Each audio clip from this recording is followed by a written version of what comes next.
Yeah. So there's that. Let us know in the comment section, by the way, if you're watching this on YouTube, if Deshaun Watson should play this week against the Browns. We'll probably clip this as well. Baseball. Baseball's so fun. Baseball last night was fun, Mitch. I want to bring up a clip with you. This is one of the first games that I ever watched from Major League Baseball's postseason. It was Game 7 of the 2006 NLCS, Mets versus Cardinals. Scott Rowland takes Oliver Perez for a yard, and then, ooh,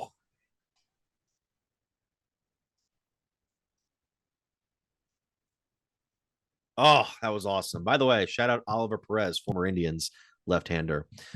We really picked him out of the graveyard. Anyway, that play, to me, growing up, was always the greatest catch I had ever seen in a Major League Baseball game because it was clearly over the wall. That ball was going over the fence. You have so many of these home runs where like guys go up and they jump like 2 feet and they jump right at the warning track, and it's like, oh, he took a home run away from him. No, he didn't. He took a ball that would have bounced off the wall and gotten it. That one was going over though. Now, last night wasn't a robbery, but it was one of the great double ups we have seen in a long time, where Michael Harris tracked down a ball from Nick Castellanos that would have made it a 4-0 ball game. Actually, would have made it a 5-5 ball game.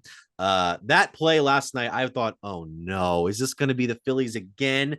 But then he makes a catch, they throw it back in, and the great double up by Austin Riley, who came up clutch in the 8th inning with a full count and hit a one-handed home run. You look at that replay, the bat is mostly in his one hand, roped that one over the left field wall, and then backed up Jeter style to get that double up of Bryce Harper. One of the best endings we've seen to a playoff baseball game in a long time. And the Braves getting no hit in that game through the 6th inning. And they somehow find a way to win that game and take the series back to Philly, which is where I think the Phillies have missed a grand opportunity to do what they did last year and really not allow the Braves to get any momentum. Braves had an opportunity here to get back to Philly and take the victory. Yeah. Last night's game, Mitch, was incredible. Philly jumping out to the 3-0 lead, then 4-0 lead. The no-hitter going through the first 5, I believe. It was almost like with how that once Real Muto hit that 2-run shot to make it 3-0, you could have heard a pin drop inside. Is it Truist Park, I believe, where the Braves play now? And yet this team, the best team all season in baseball, record-wise, you figured they were going to have one last chance to kind of fight, especially because they go down 0-2, Mitch. The odds are they aren't coming back home for Game 5, just because Philly is a rambunctious place to go play. It's one of the best from a TV standpoint. I think watching the game on television, it looks like it's one of the best atmospheres to play October baseball in from what we saw last year. I'm glad you mentioned the Derek Jeter thing, because Austin Riley being where he was in that throw, that's not something you practice. That's not something you necessarily are planning for. That's just a guy with a high baseball IQ, realizing the throw is offline, realizing I got to get this ball, and then having the awareness to pick it up, fire the throw from the position he was in to double off Bryce Harper. It was a tremendous 8th and 9th inning. And I mean, that place was going nuts, and I loved it. And, you know, I posted 3 different things in my story last night, and people were probably like, is this guy a Braves Saw fan? that, yeah. No. The home run he hit, I live for moments like that. The catch was amazing. And the third one with no commentary whatsoever, hearing that crowd and the euphoria they have roar, it's something special. And I got to experience it last year in Cleveland in Game 3 against the Yankees when Oscar Gonzalez hit the walk-off. Like, that place was so loud.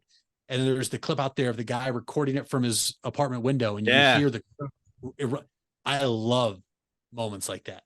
And that's what playoff baseball is. And let's be honest, Mitch, the Orioles, Texas ALDS has not been much of a series. It's been all Texas. Yeah. The Diamondbacks have been kicking the crap out of the Dodgers. Yeah, I don't know what's going on there. The Twins and Astros are tied 1-1. Like, that's an actual competitive series. I'm very excited to see, even if they're in their division. I'm very excited to see what happens coming back to Minnesota. They play today at 4:00. I think we are in a spot, though, where we might be seeing a Game 5 in Atlanta between the Phillies and Braves. And I hope we get to see that, because I do think Philly will be able to go home and get one. The question is now, though, if Atlanta can build off that, and if Philly's absolutely just demoralized off that loss, this could end at 4 with the Braves winning. But if Philly can get over that quick, I think we're in a spot, Mitch, where we might be in for 3 more really, really entertaining and good playoff baseball games in the National League Division Series. Weeks. And by the way, I know it's a big emphasis this year has been about people have been using the Dolby audio thing to like edit these calls so that it's only the crowd noise. Very cool. Don't get me wrong. It's very cool to hear that just crowd noise at all. But I want to give props, and I think you'll agree with me on this because I saw your tweet last night. Shout out to Brian Anderson for his tracking of that entire play at the end there. One of the most underrated play-by-play national guys in the league. And he was able to describe that call really well towards the end, whereas it can be very difficult to track everything that's going on at once. Oh yeah, I mean, especially in that spot too, right? That ball looks like it's probably going to go for a hit, right? You have Harper who, and this is the other thing I want to say, that the people that are upset with Harper getting thrown out there. It's a risk. If that ball gets down and he doesn't score, people are still crucifying Bryce Harper. Yeah, it's a risk. You're taking a risk. So you pick your poison. I had no issue with that because in that moment, you have to tie that baseball game up if that ball gets down. And Michael Harris made a phenomenal catch, Mitch. Yeah. Like you mentioned, it was one of the better catches we've seen in quite some time. And it was just all around good baseball, just heat of the moment things. And Bryce Harper is a smart baseball player. He thought it was going to get down. I think a lot of people thought it was going to get down.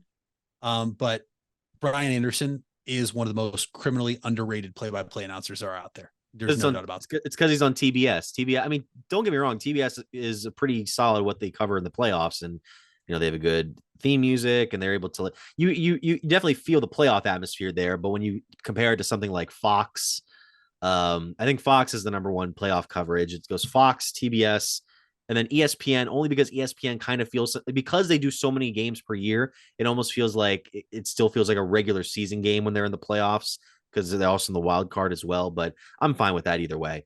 By the way, my fact of the day, before you get to your fact of the day, you mentioned that play. Castellanos' ball would have been a home run in 5 major league parks, and StatCast had a 610 expected batting average on that hit. So that, again, it wasn't expected to be a catch. And Harper, usually you don't cross second base on a hit like that. You want to put yourself just before it so you can maybe run back. But that play, he thought, oh, it's down, I'm good. And then when you get back, you got to rush. And then I thought he maybe could have, like that, his slide at the end, I'm like, okay, maybe you could have gotten back a little faster. But who am I to tell a peak apex Bryce Harper how to get back to a base? I haven't ran the bases in 8 years. So, and I wouldn't have been on the bases in that situation if I was exactly in the spot of Bryce Harper. I would have been getting pinch ran for. 99% chance of that happening because I'm not slow, or I'm not fast. I'm very slow. But I think this is going to be one heck of a series, and I'm excited already for Game 3 in Philly. Philly's going to have their number 1 going eventually in Aaron Nola because they didn't get to throw him yet because of them having to play in the wild card series. I think that's also what's interesting with Minnesota now. They throw Sonny Gray tonight. He's been very terrific so far. Yeah. And so that's why these games, if you can steal one on the road, you're in a really good spot because you're going to get to throw your ace in a spot to either take the lead in the series or potentially clinch the lead in the series. So, and that's what the Twins are going to be able to do tonight. And I'm very excited. I love playoff baseball. I've said it so much since we started this podcast. And I also want to make it known, I know we talked about it last year, but October is the greatest sporting month in the year. Hockey starts tonight. Basketball's not far behind with their season starting. The middle of the NFL season, middle of the college football season, and playoff baseball. It doesn't get any better than this.